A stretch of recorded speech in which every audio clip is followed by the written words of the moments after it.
Welcome friend, नमस्कार दोस्तों। आपका स्वागत है मेरे चैनल पे सरकारी फॉर्म गाइड पे।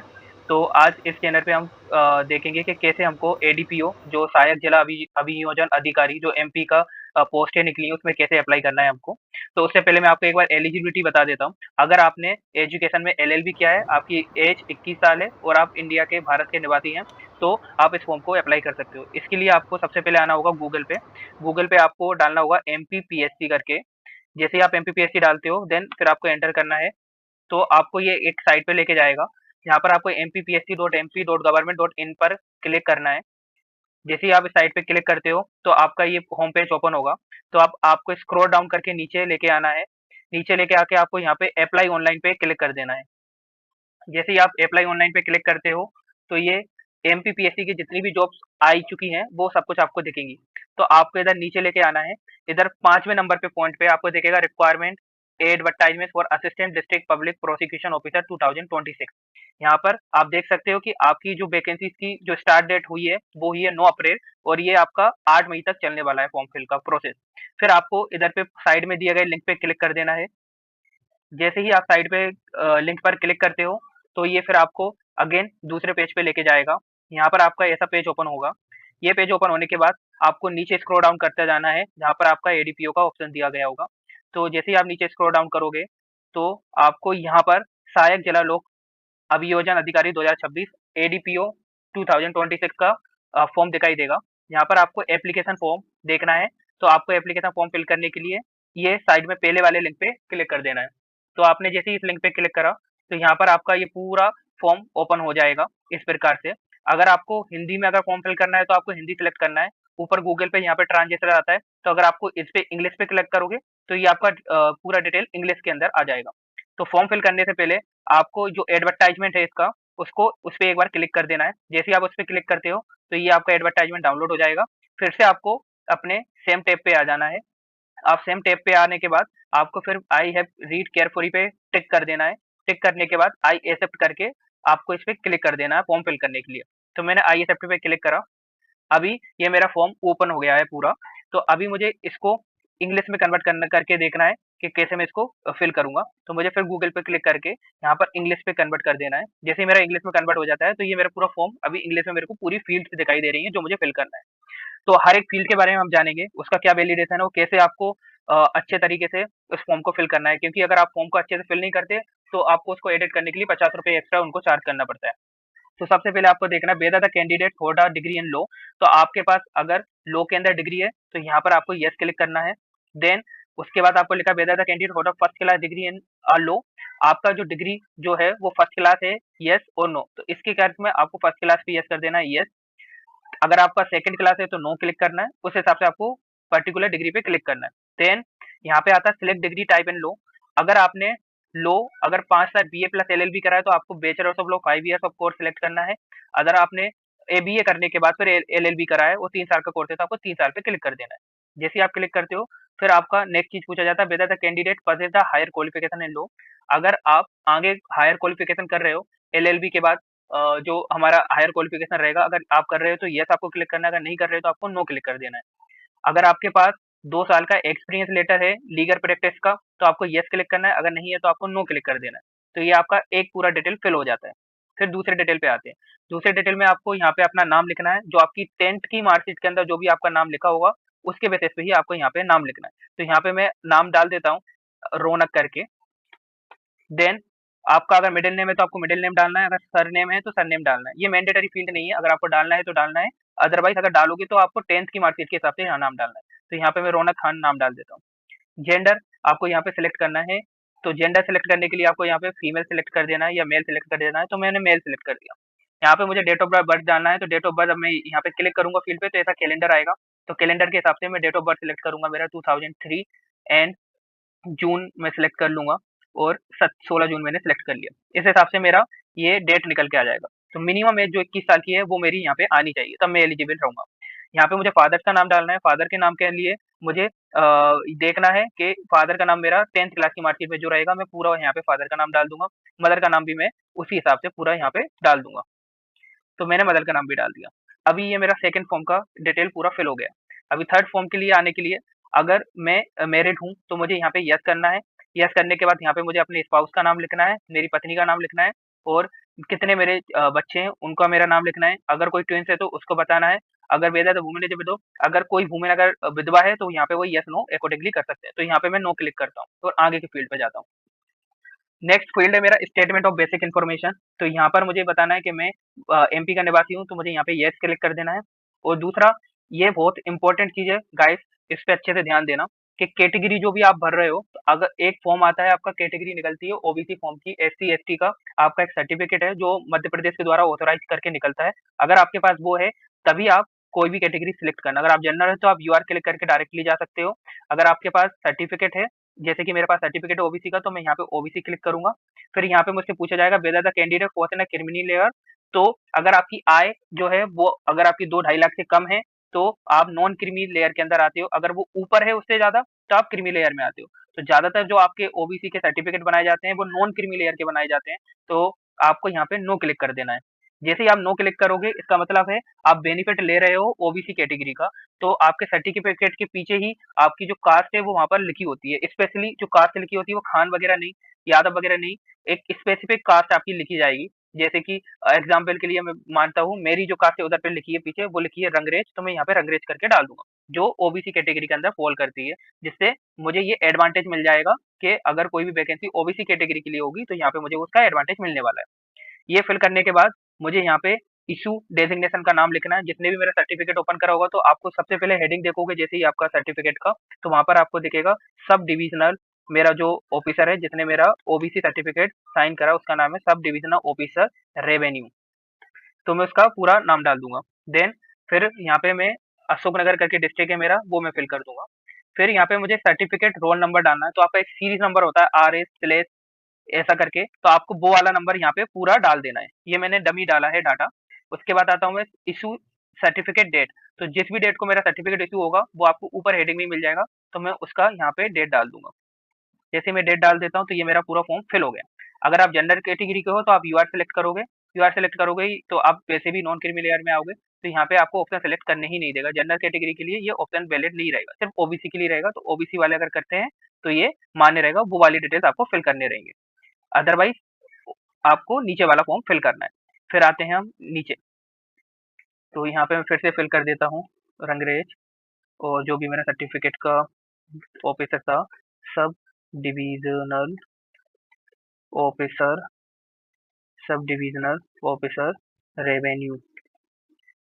तो ये मेरा फिल हो गया है, सब डिविजनल ऑफिसर रेवेन्यू। और यहाँ पे मैं सुखनगर डिस्ट्रिक्ट RS/ जो भी मेरा नंबर रहेगा वो मैं टाइप कर देता हूँ, एंड एंड।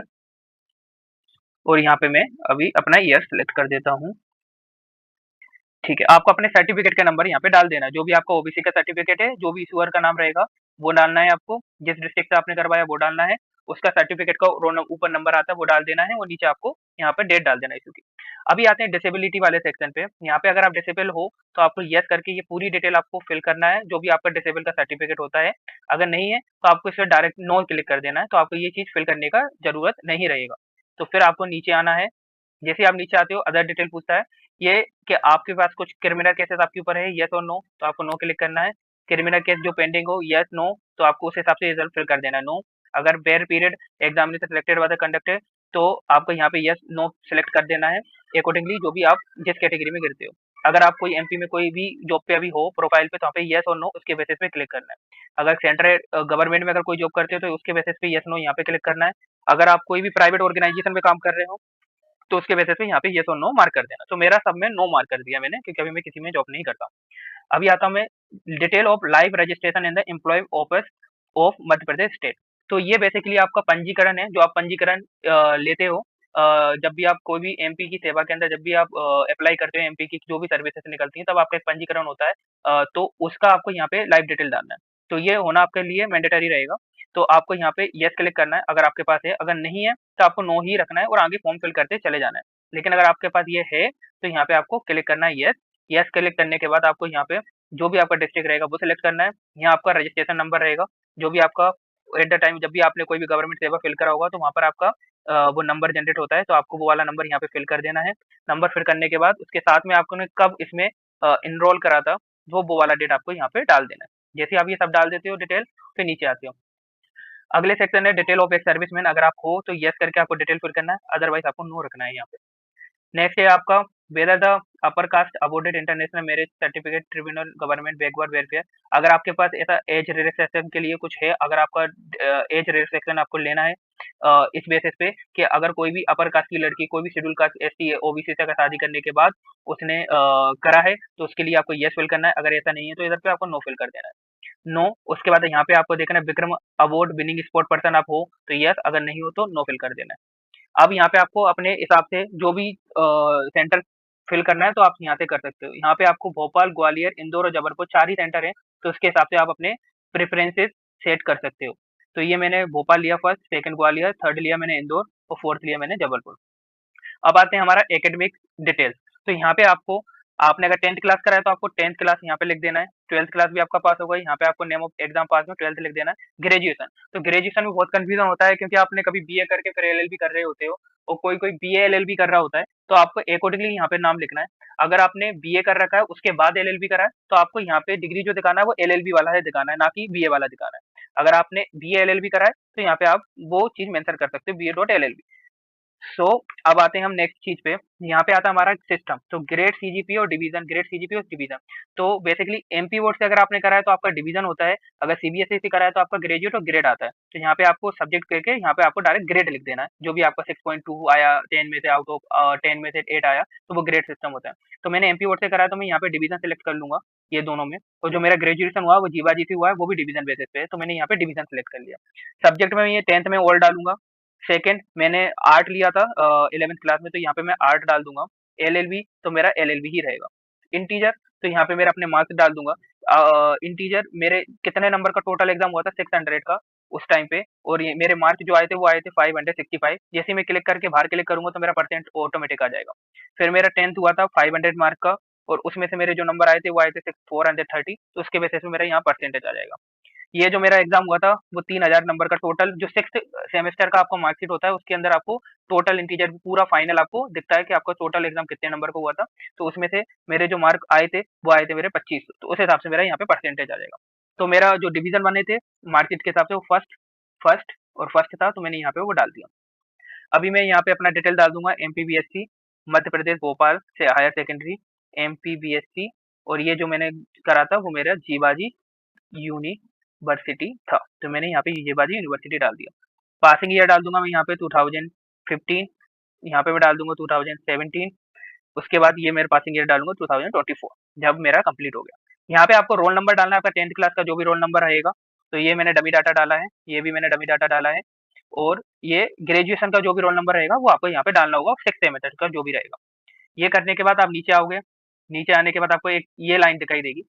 इस लाइन का मतलब है अगर आपको ट्रेवलिंग अलाउंसेस चाहिए, आपने अगर यहाँ से एग्जाम देने के लिए भोपाल, ग्वालियर या कहीं पे जा रहे हो, तो अगर आप OBC, schedule tribe, SC, ST में आते हो कैटेगरी में, या फिर आप दिव्यांगन जन हो, आपके पास अगर दिव्यांग जन का सर्टिफिकेट है, तो आप यहाँ पे यस करके वो पैसा वापस ले सकते हो गवर्नमेंट से। अगर नहीं लेना तो आप इधर पे नो क्लिक करोगे। तो मैं यहाँ पे यस करता हूँ क्योंकि मैं ओबीसी कैटेगरी में आता हूँ, नॉन क्रीमी लेयर के अंदर भी आता हूँ। तो यहाँ पे मैं अपना बैंक डिटेल डाल दूंगा। मैंने यहाँ पे लिखा पंजाब नेशनल बैंक, जो भी मेरा बैंक का नाम रहेगा वो मैं यहाँ पे डाल दूंगा। आईएफसी कोड में बैंक डिटेल के हिसाब से PUNB, ये मैं डमी डाल रहा हूँ दिखाने के लिए आपको। ब्रांच का नेम जो भी मेरा रहेगा तो मैं यहाँ पे अपना ब्रांच का नेम डालूंगा पिपरई करके। ब्रांच का कोड है ये भी मेरे को गूगल पे मिल जाएगा, आप जैसे ही आपका ब्रांच का नेम डालोगे तो उसके बेसिस पे मैं यहाँ पे डाल दूंगा। ज्यादातर ये पीछे के 4 अंक जो भी रहते हैं आपके, वही आईएफसी कोड के, वही आपका ब्रांच का कोड हो जाता है। नेम होल्डर तो मैं यहाँ पे अपना नाम डाल दूंगा, जो भी मेरा नाम है, रौनक खान। अकाउंट नंबर तो मैं यहाँ पे अपना अकाउंट नंबर डाल दूंगा, ये मैंने डमी डाटा डाल दिया। अब आते हैं नेक्स्ट। तो आपको जो भी अपना अकाउंट नंबर का पहला जो फोटो होता है, पहला जो भी फोटो होता है आपका अकाउंट, जैसे ही आपका कॉपी आप ओपन करते हो तो पहले डिटेल जिसमें आपका नाम, आईएफसी कोड और सब चीजें लिखी रहती हैं, उसका आपको एक फोटो लेना है। फोटो लेने के बाद उसको जो भी आप उसका साइज कन्वर्ट करोगे वो आपको 200 केबी तक ही रखना है। 200 केबी तक रखने के बाद आप यहाँ पे वो साइज को लेके अपलोड कर दोगे। जैसे कि मैंने ये जो है पासबुक का पहले से ही ले रखा है, तो मैं यहाँ पे अपना पासबुक अपलोड कर दूंगा, जिसका साइज जो है आप देख सकते हो 52 केबी है। तो यहाँ पे जाके मैं ओपन करके अपलोड कर दूंगा, तो ये मेरा अपलोड हो गया। अभी मैं यहाँ पे अपना पता सिलेक्ट करूंगा नेक्स्ट स्टेप के अंदर। तो इसमें मुझे अपना राज्य सिलेक्ट करना है, डिस्ट्रिक्ट सिलेक्ट करना है, एड्रेस लिख देना है मुझे अपना, मैं डमी एड्रेस लिखा है मैंने। यहाँ पे मैं अपना पिन कोड डाल दूंगा, ठीक है। उसके बाद यहाँ पे मैं अपना लैंडमार्क डाल दूंगा, कौन सी जगह है जो मेरे पास में। ये आप आधार कार्ड के हिसाब से डाल सकते हो। और आपका अगर प्रेजेंट एड्रेस और परमानेंट एड्रेस दोनों सेम है तो आप इस पे क्लिक कर दोगे तो ये अपने आप ही फिल हो जाएगा। अगर आपका ऐसा होता है कि परमानेंट एड्रेस आपका कुछ और है और अभी प्रेजेंट में आप और कहीं रह रहे हो तो उसके हिसाब से ये दोनों डिटेल आपको भरना पड़ेगा, तो यहाँ पे आपको क्लिक नहीं करना। फिर आते हैं नेक्स्ट, ये बहुत इंपॉर्टेंट है गाइस, इसमें बहुत से लोगों को अभी भी कंफ्यूजन है। और ये आप जब भी साइज अपलोड करते हो वीडियो के लिए तो आपको यहाँ पे प्रॉब्लम आता है। तो सबसे पहले आपको एक चीज बिल्कुल ध्यान में रखना है, आपने जो भी फोटो लिया वो बिल्कुल क्लियर होना चाहिए, आपका फोटो क्लियर होना चाहिए और साथ में उसका बैकग्राउंड आपका टोटली वाइट होना चाहिए। वाइट बैकग्राउंड रहेगा और उसकी जो साइज होनी चाहिए वो 20 KB से 100 KB के बीच में होनी चाहिए। तो मैंने जो एक अपना फोटो डाउनलोड करके रखा है, तो मैं एक वो पिक्चर अपना यहाँ पे अपलोड कर दूंगा। तो मेरे पास यहाँ पे अभी डाटा है, सो मैंने यहाँ पे अपलोड कर दूंगा। तो जैसे मैं यहाँ पे अपना फोटो अपलोड करूंगा, फोटो अपलोड करने के बाद वो बैकग्राउंड मेरा वाइट होएगा और 21 से लेके 22 KB के बीच में आप उसको कन्वर्ट करोगे और यहाँ पे आप चूज करोगे तो यहाँ पे आपका फोटो डिस्प्ले करेगा और आपको यहाँ पे क्लिक कर देना है, यस मेरा फोटो एप्रोप्रिएट है। जैसे ही आप ऐसे क्लिक करोगे तो यहाँ पे आपका फोटो दिखने लगेगा। फिर आपको यहाँ पे अपना मोबाइल नंबर डालना है और यहाँ पे आपका ईमेल आईडी डालना है जिसपे आपको आगे पूरी जानकारी प्राप्त होती रहेगी। जैसे ही आप सब कुछ जानकारी फिल करते हो तो यहाँ पे आपको अनाउंसमेंट पे टिक कर देना है और जो भी आपने डाटा फिल करा उसके हिसाब से आपका ये फिल होके आ जाएगा। तो ये सारी डिटेल्स आ जाएंगी आपके पास। और यहाँ पर लास्ट में आपको एक सिग्नेचर भी आपका अपलोड करना है। सिग्नेचर अपलोड करने के लिए कागज पे आपका नाम जैसे भी आप सिग्नेचर करते हो वो लेके फोटो उसका खींचने के बाद आपको उसको एक जेपीजी फॉर्मेट में ही आपका फोटो रहेगा, उसको 10 KB से 100 KB के बीच में आप कन्वर्ट कर सकते हो। जैसे आप कन्वर्ट करोगे और यहाँ पे आप चूज करोगे फाइल को और यहाँ पे मेरे पास एक सिग्नेचर है तो मैं सिग्नेचर यहाँ पे अपडेट कर देता हूँ। तो जैसे सिग्नेचर अपडेट करा मैंने तो यहाँ पे सिग्नेचर मेरा अपडेट हो गया और ये मैंने यहाँ पे क्लिक कर दिया बॉक्स पे तो ये मेरा ले भी लिया इसने। तो यहाँ पर मेरा फोटो रहेगा तो वैसे ही मेरा फोटो आपका अपडेट हो जाएगा। देन फिर मुझको यहाँ पे अपना कैप्चा डालना है, SJQKH। जैसे ही मैं करके अपना नेक्स्ट क्लिक करूंगा तो ये मेरा फॉर्म फाइनली सबमिट हो जाएगा। अगर आपको फिर भी कुछ प्रॉब्लम आता है तो आप मुझे कमेंट बॉक्स के अंदर कमेंट करके पूछ सकते हो, यहाँ पर भी आपको प्रॉब्लम आएगा। तो गाइस इसके बाद आपको नेक्स्ट चीज आएगा, जैसे ही आपका फॉर्म सबमिट हो जाता है तो आपको यहाँ पे लिखा आएगा फीस नॉट पेड, आपका आपका फीस जमा नहीं हुआ है। उसके बाद जब आप इसी साइट पे रहोगे नीचे आपको आएगा प्रोसीड फॉर पेमेंट, आप प्रोसीड फॉर पेमेंट पे क्लिक करोगे तो प्रोसीड फॉर पेमेंट पे क्लिक करने के बाद आपको दूसरे साइट पे जाएगा जहां पर आप डेबिट कार्ड से यूपीआई से पेमेंट आपका कर सकते हो। जैसे ही आपका पेमेंट सक्सेसफुल हो जाएगा तो आपका एप्लीकेशन नंबर एक जनरेट होगा जो आपके जीमेल पे और मोबाइल नंबर पे सेंड कर दिया जाएगा। तो गाइस अगर आपको कुछ भी प्रॉब्लम अगर लगता है तो आप कमेंट में हमसे पूछ सकते हैं और कृपया करके मेरे चैनल को सब्सक्राइब करें, लाइक करें, शेयर करें अगर आपको अच्छा लगा हो तो। Thank you guys.